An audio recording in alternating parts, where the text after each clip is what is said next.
Others have asked whether it's worth acting if we don't take out Assad.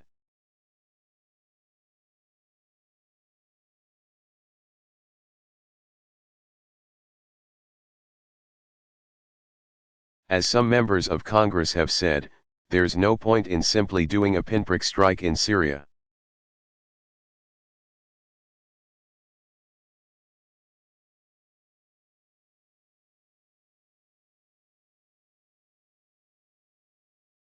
Let me make something clear, the United States military doesn't do pinpricks.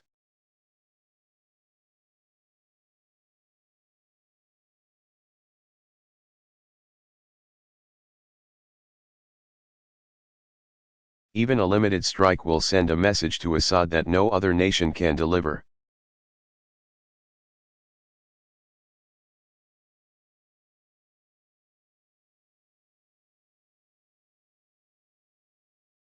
I don't think we should remove another dictator with force, we learned.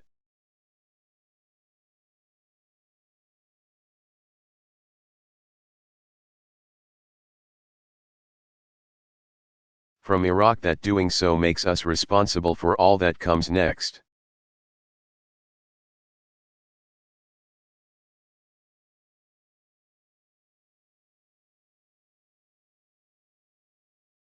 But a targeted strike can make Assad, or any other dictator, think twice before using chemical weapons.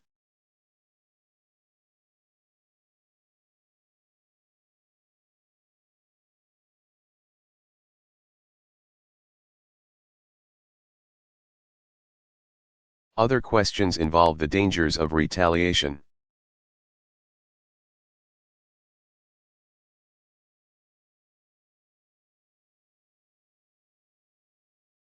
We don't dismiss any threats, but the Assad regime does not have the ability to seriously threaten our military.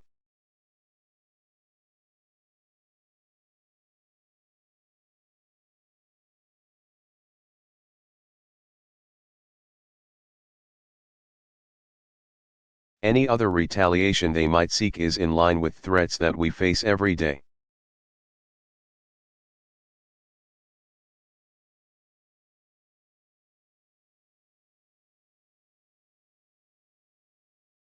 Neither Assad nor his allies have any interest in escalation that would lead to his demise.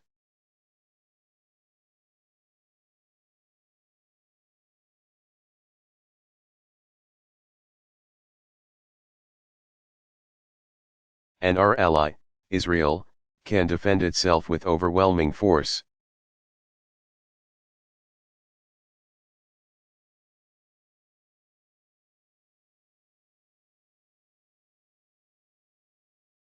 As well as the unshakable support of the United States of America.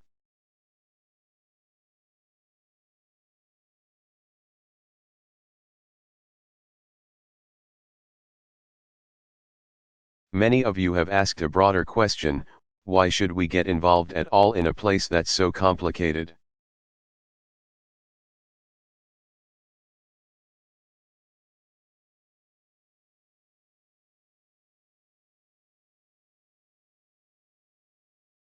And whereas one person wrote to me, those who come after Assad may be enemies of human rights.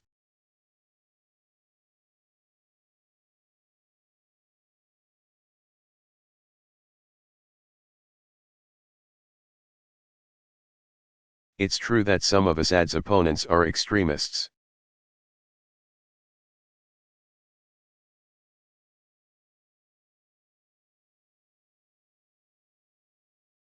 But Al-Qaeda will only draw strength in a more chaotic Syria if people there see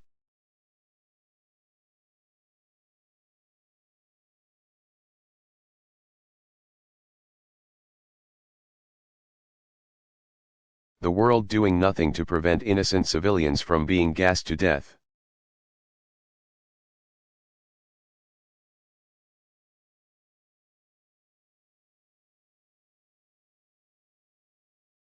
The majority of the Syrian people and the Syrian opposition, we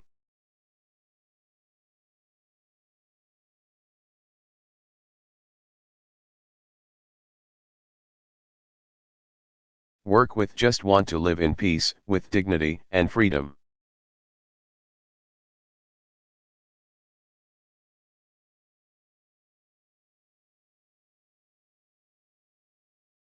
And the day after any military action, we would redouble our efforts to achieve a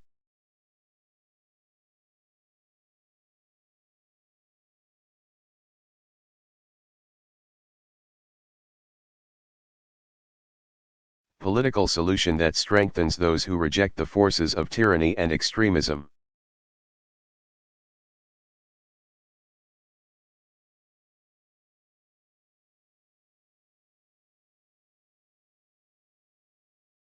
Finally, many of you have asked, why not leave this to other countries, or seek solutions short of force?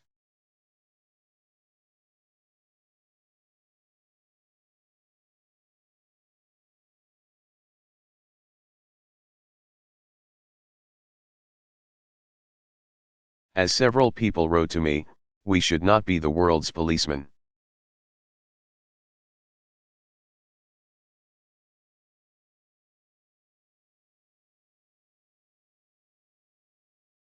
I agree, and I have a deeply held preference for peaceful solutions.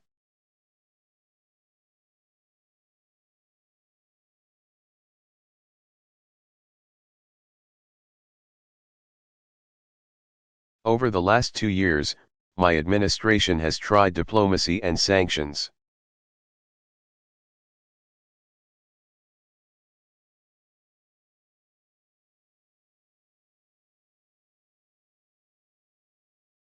Warning and negotiations, but chemical weapons were still used by the Assad regime.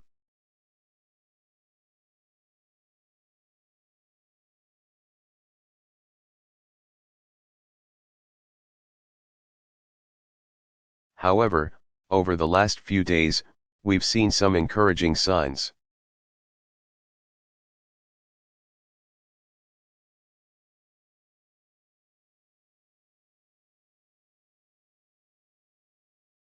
In part because of the credible threat of U.S. military action.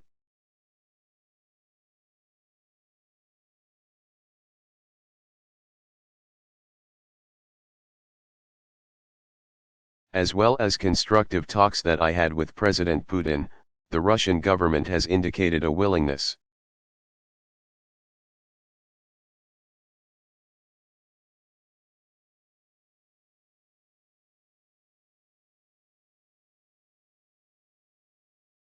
to join with the international community in pushing Assad to give up his chemical weapons.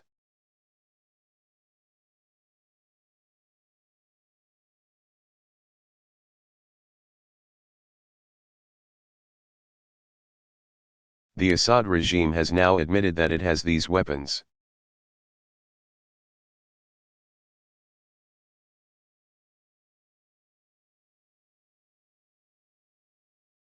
And even said they join the Chemical Weapons Convention, which prohibits their use.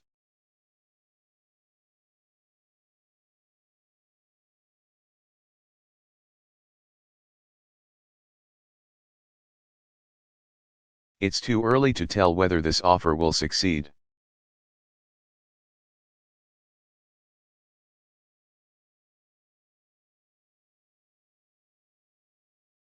And any agreement must verify that the Assad regime keeps its commitments.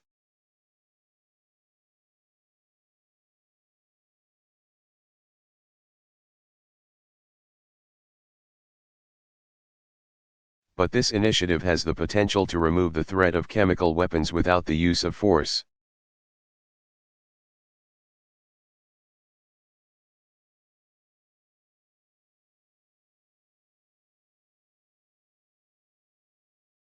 Particularly because Russia is one of Assad's strongest allies.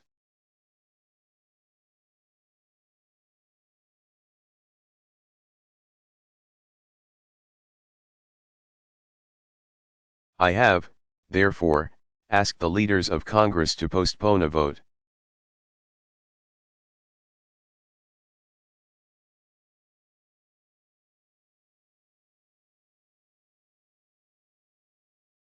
To authorize the use of force while we pursue this diplomatic path.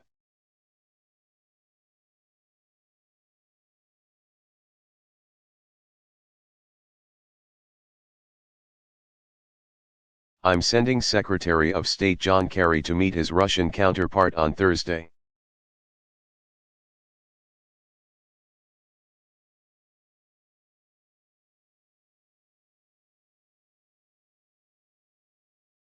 and I will continue my own discussions with President Putin.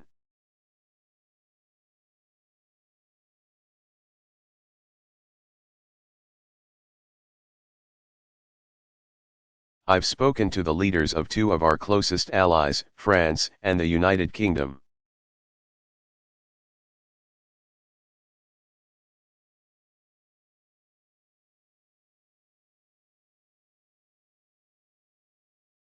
And we will work together in consultation with Russia and China to put forward a resolution at the UN Security Council.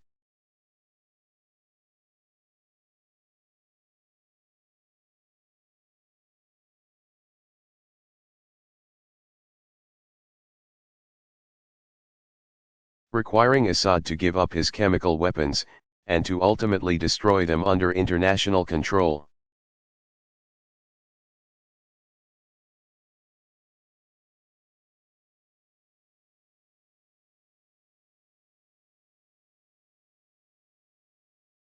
We'll also give you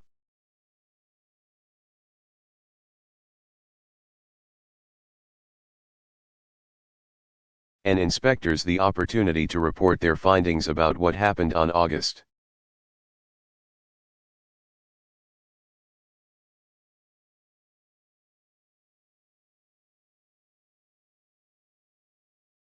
21st. And we will continue to rally support from allies from Europe to the Americas.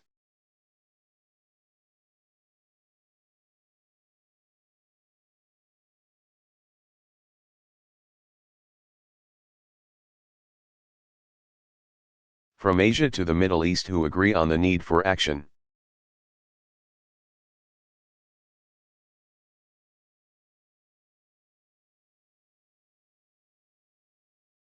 Meanwhile, I've ordered our military to maintain their current posture to keep the pressure on Assad.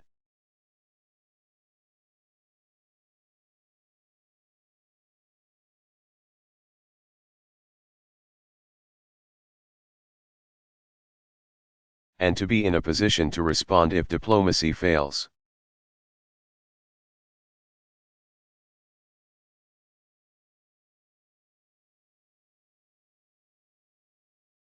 And tonight, I give thanks again to our military and their families for their incredible strength and sacrifices.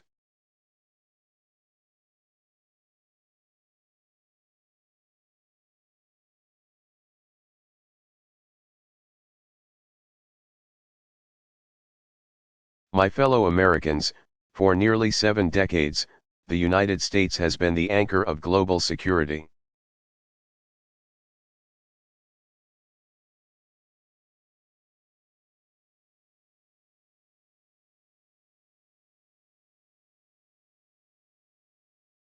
This has meant doing more than forging international agreements, it has meant enforcing them.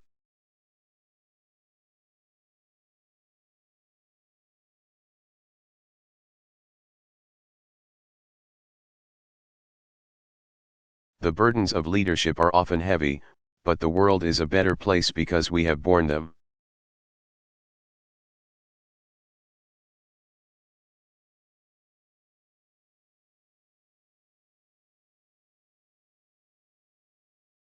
And so, to my friends on the right, I ask you to reconcile your commitment to Americas.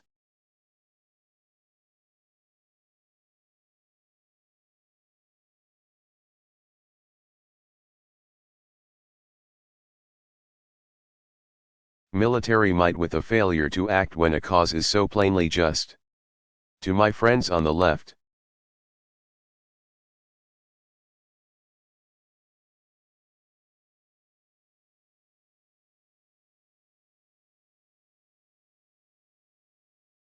I ask you to reconcile your belief in freedom and dignity for all people with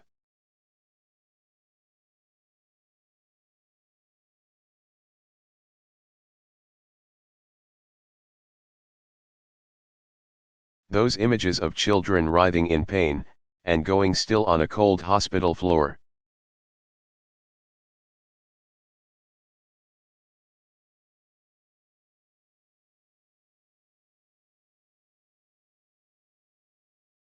For sometimes resolutions and statements of condemnation are simply not enough.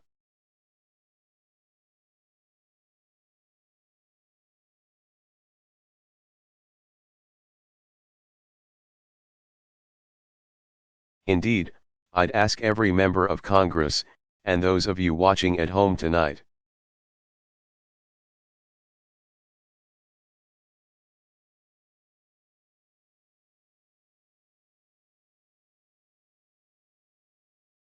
to view those videos of the attack, and then ask, what kind of world will we live in if the United States of America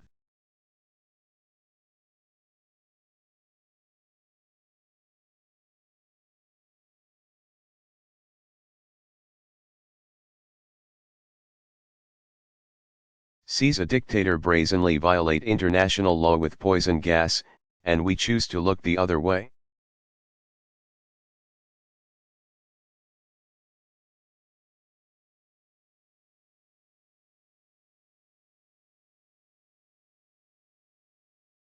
Franklin Roosevelt once said, "Our national determination to keep free of foreign wars and foreign entanglements."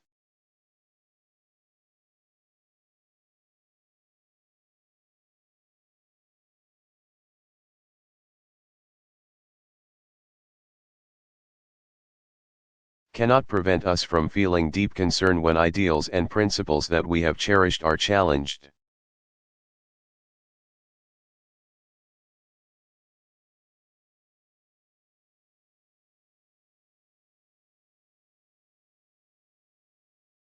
Our ideals and principles, as well as our national security, are at stake in Syria.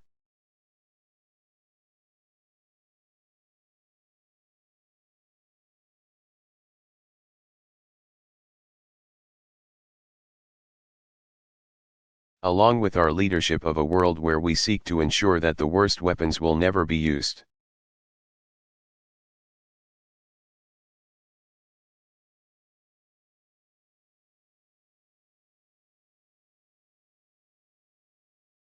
America is not the world's policeman.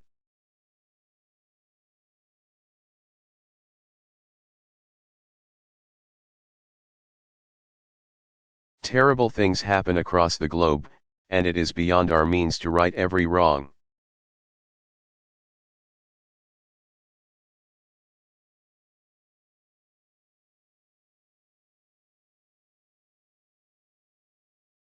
But when, with modest effort and risk, we can stop children from being gassed to death,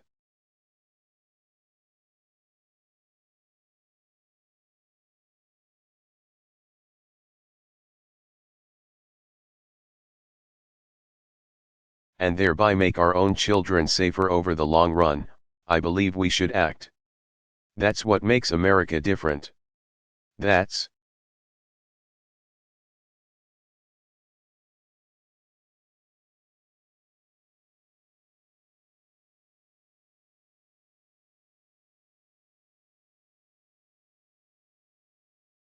what makes us exceptional. With humility, but with resolve, let us never lose sight of that essential truth.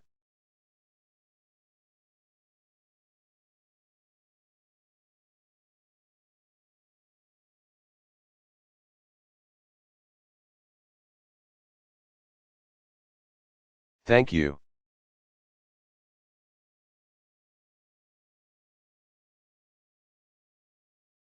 God bless you. And God bless the United States of America.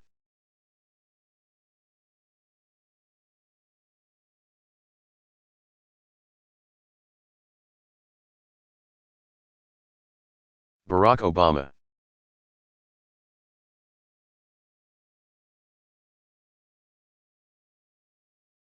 Remarks at the public memorial for Ted Kennedy.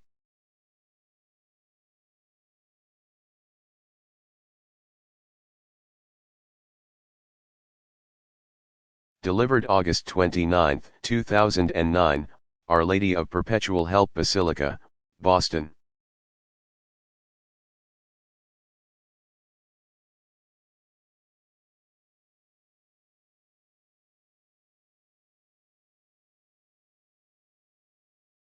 Your Eminence, Vicky, Kara, Edward, Patrick, Curran, Caroline.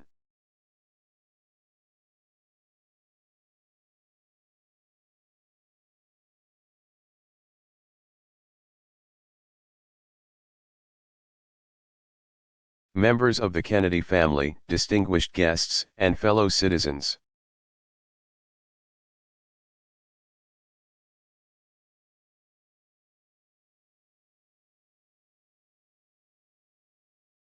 Today we say goodbye to the youngest child of Rose and Joseph Kennedy.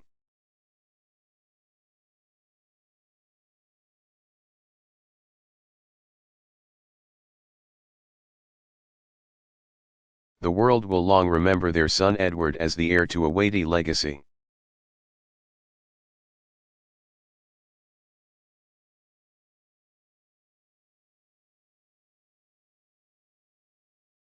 A champion for those who had none, the soul of the Democratic Party, and the lion of the U.S. Senate.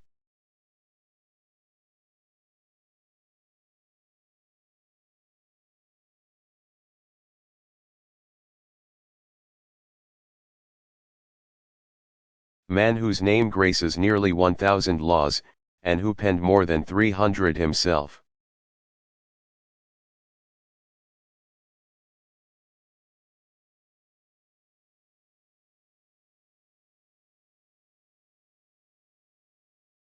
But those of us who loved him, and ache with his passing, know Ted Kennedy by the other titles he held: Father,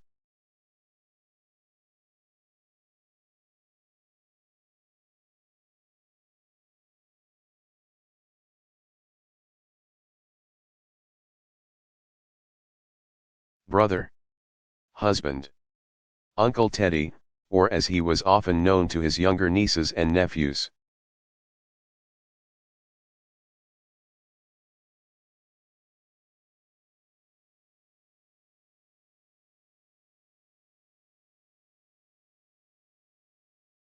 The Grand Fromage, or the Big Cheese.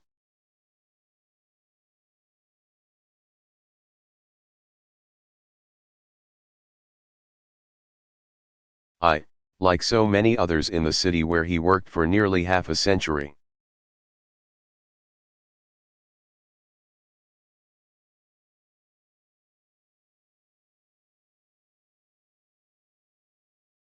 Knew him as a colleague, a mentor, and above all, a friend.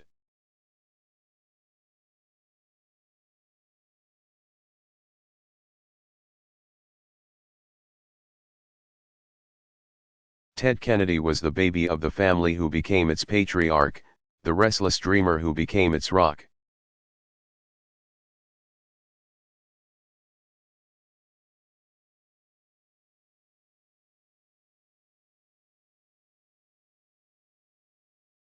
He was the sunny, joyful child, who bore the brunt of his brother's teasing.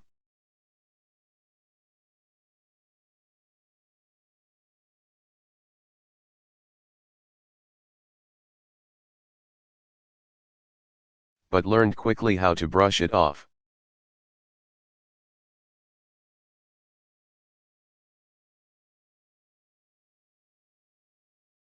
When they tossed him off a boat because he didn't know what a jib was.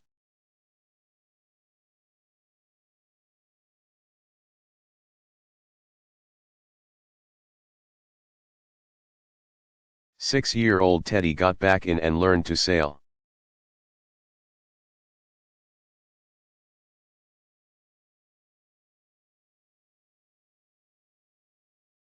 When a photographer asked the newly elected Bobby to step back at a press conference because he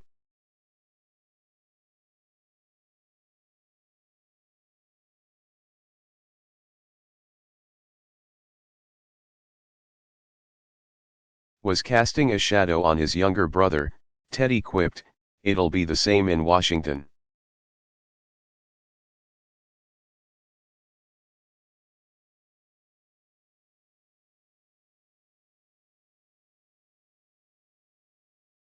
This spirit of resilience and good humor would see Ted Kennedy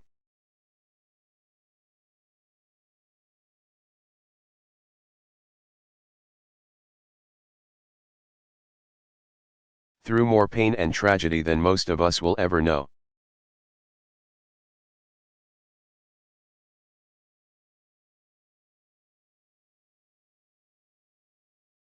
He lost two siblings by the age of 16.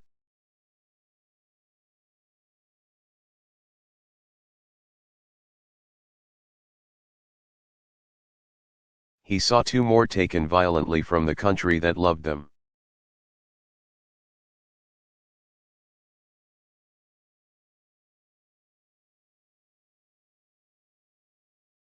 He said goodbye to his beloved sister, Eunice, in the final days of his own life.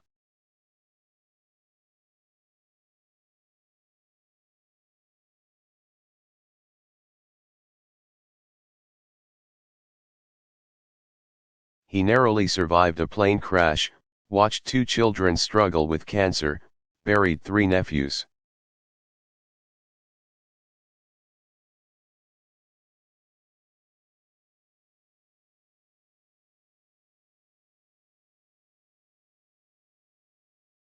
And experienced personal failings and setbacks in the most public way possible.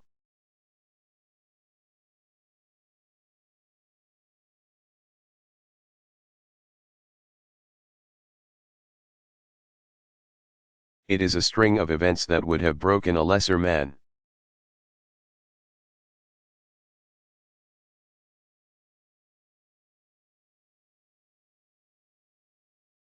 And it would have been easy for Teddy to let himself become bitter and hardened.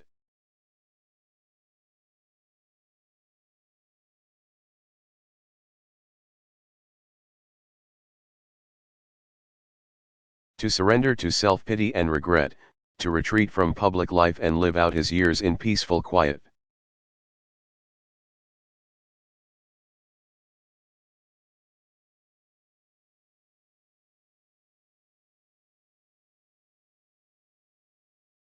No one would have blamed him for that.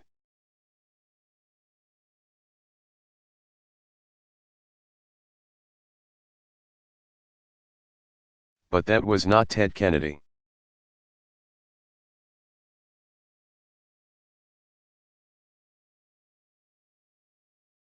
As he told us, individual faults and frailties are no excuse to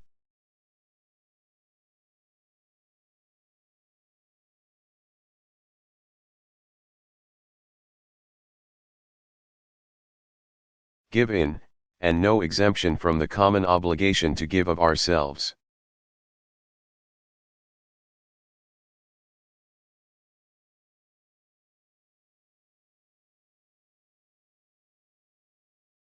Indeed, Ted was the happy warrior that the poet William Wordsworth spoke of when he wrote,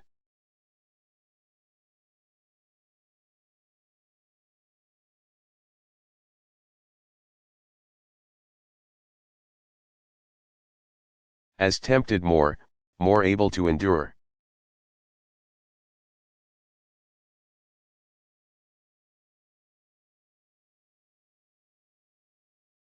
As more exposed to suffering and distress, thence, also, more alive to tenderness.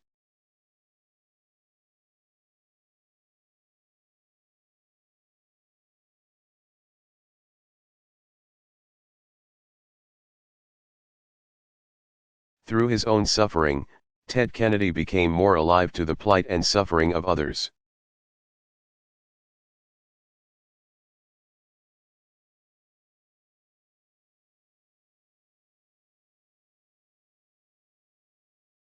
The sick child who could not see a doctor, the young soldier sent to battle without armor.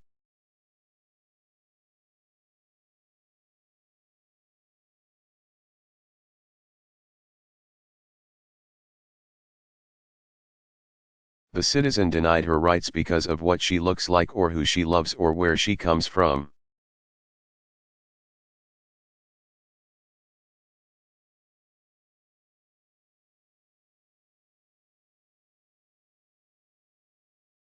The landmark laws that he championed, the Civil Rights Act, the Americans with Disabilities Act.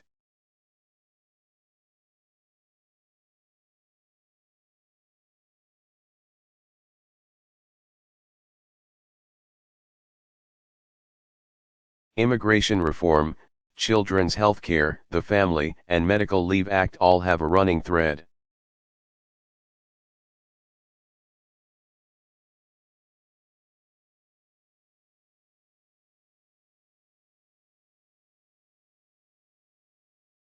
Ted Kennedy's life's work was not to champion those with wealth or power or special connections.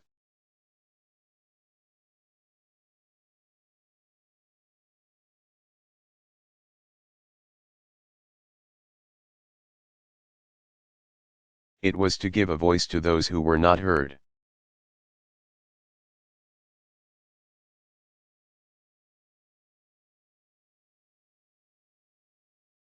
To add a rung to the ladder of opportunity, to make real the dream of our founding.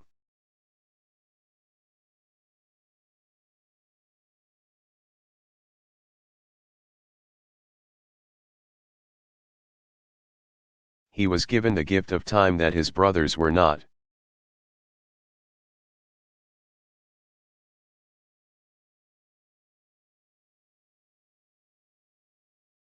And he used that gift to touch as many lives and right as many wrongs as the years would allow.